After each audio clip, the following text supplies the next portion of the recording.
Fala pessoal, tudo bem com vocês? Bora falar desse empate na Colômbia diante do América de Cali.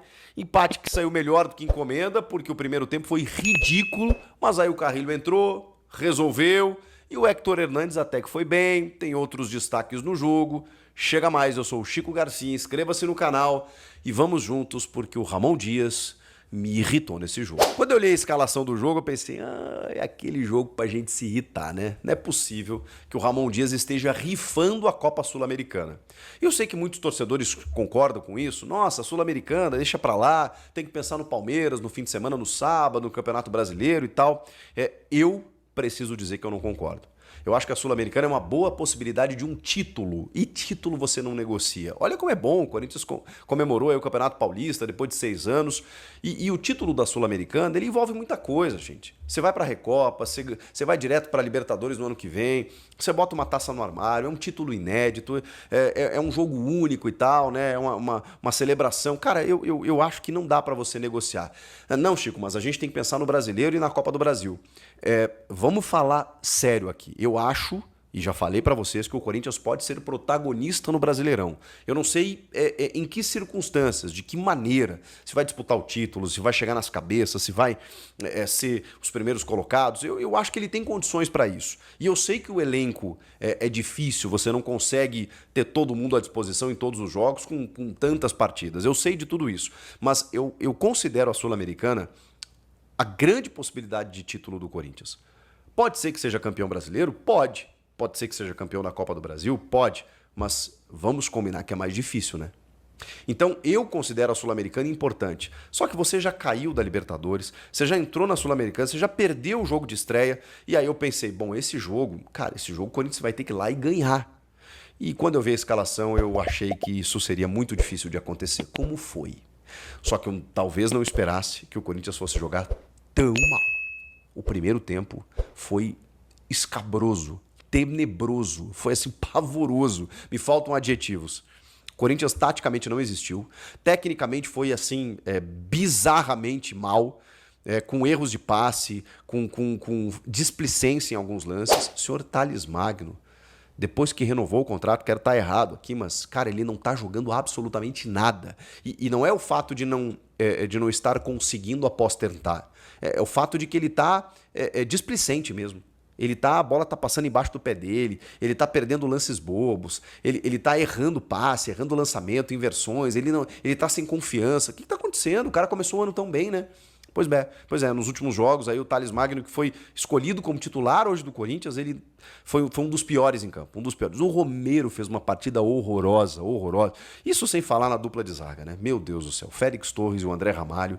E o Félix Torres, o negócio é individual ali, sabe? É técnico mesmo, é de fundamento. É completamente perdido. Eu já elogiei o Félix Torres esse ano, porque, claro, ele acabou se tornando um zagueiro tecnicamente melhor, vejam só, do que os demais. Porque o André Ramalho tá mal, o Kaká é inqualificável, e até que chegou o Gustavo Henrique, né, depois de recuperar de uma lesão, e aí ele sobrou, porque ele é o melhor deles todos. E olha que eu nem acho o Gustavo Henrique, assim, uma solução, mas ele é muito melhor do que todos os outros. E o Félix Torres acabou formando uma parceria com ele, porque, assim, realmente era o menos pior.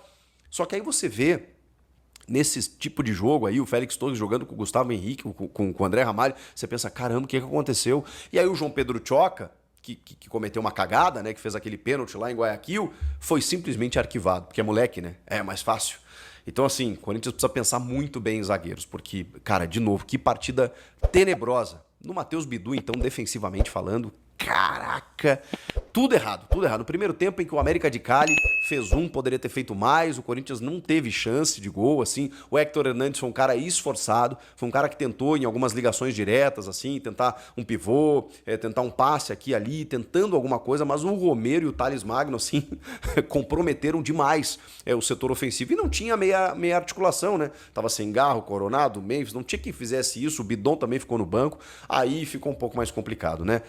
Porque a escalação teve o Martinez, o Maicon e o Rian.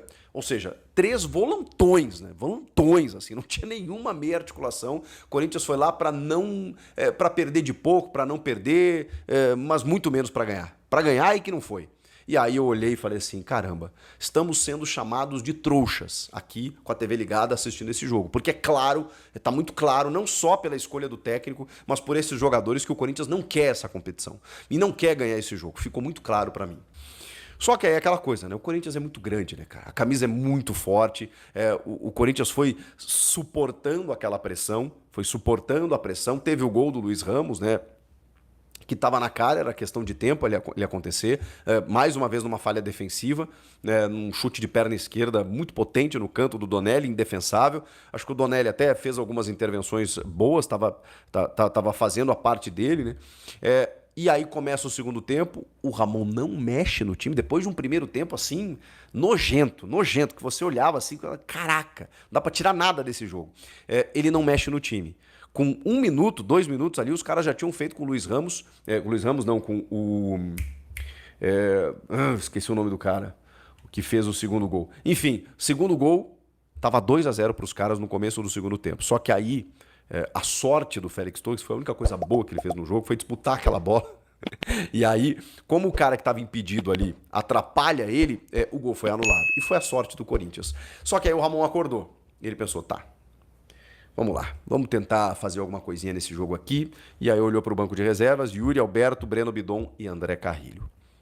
Mais especificamente sobre o último, porque o Yuri correu, ele deixou o Héctor Hernandes, merecidamente, porque ele estava bem no jogo, junto do Yuri. Aí ele tira o Thales Magno, ele tira o Maicon e ele tira o José Martínez, colocando esses 3 jogadores. Mais pra frente ele tira o Rian para colocar o Alex Santana.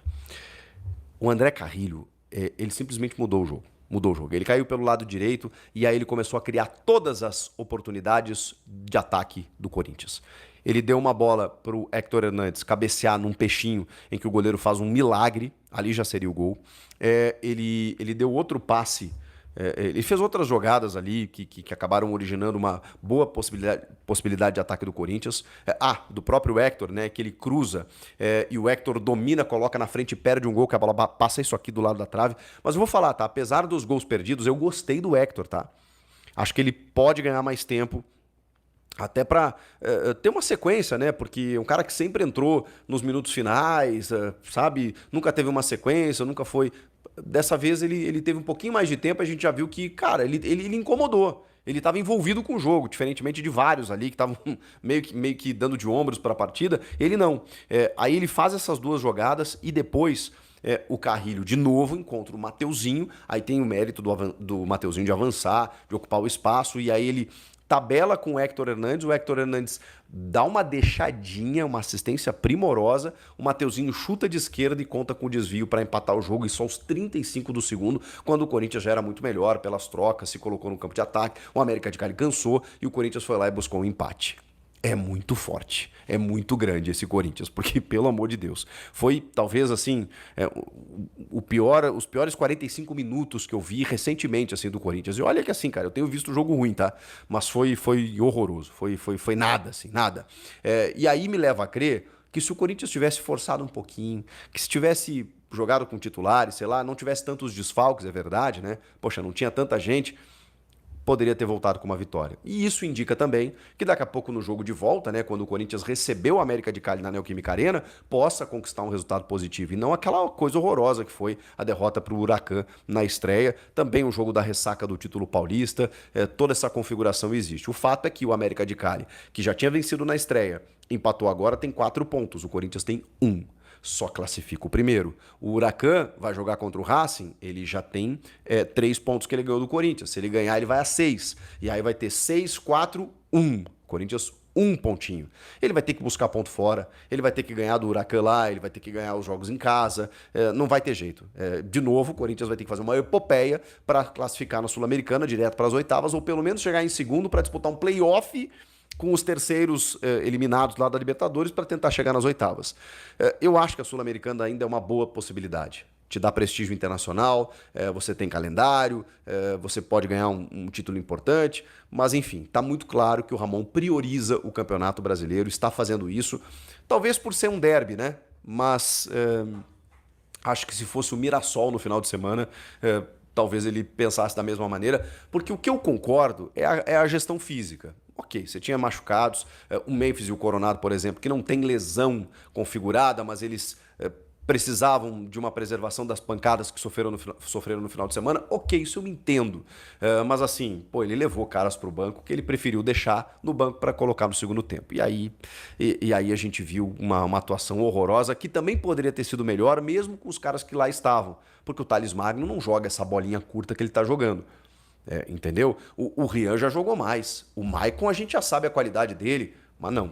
Simplesmente os caras foram para não jogar. E aí, obviamente, o resultado acontece, né? Por isso que saiu melhor do que a encomenda. O Juan Quinteiro, aquele gordito, aquele que é ex-River Plate, ex-Racing, que foi carrasco do Corinthians ano passado, joga uma enormidade. No final do jogo, o Corinthians tomou um sufoco ali e escapou de perder o jogo, mas saiu de lá com um empate. Aí tem toda essa configuração aí que eu já falei para você. E aí, Fiel, gostou do giro de notícias do Corinthians? Então já deixa o like porque isso ajuda demais o canal a crescer. E se inscreva para ficar sempre por dentro de tudo sobre o nosso timão. Não esqueça de ativar o sininho das notificações porque aqui tem informação todo dia, sempre com as últimas do Corinthians. Eu quero saber a sua opinião. Comenta aí o que você achou das notícias e qual foi a mais impactante, ou se tem algo que você gostaria de ver por aqui. Valeu demais pelo apoio, Fiel. Tamo junto. Vai, Corinthians!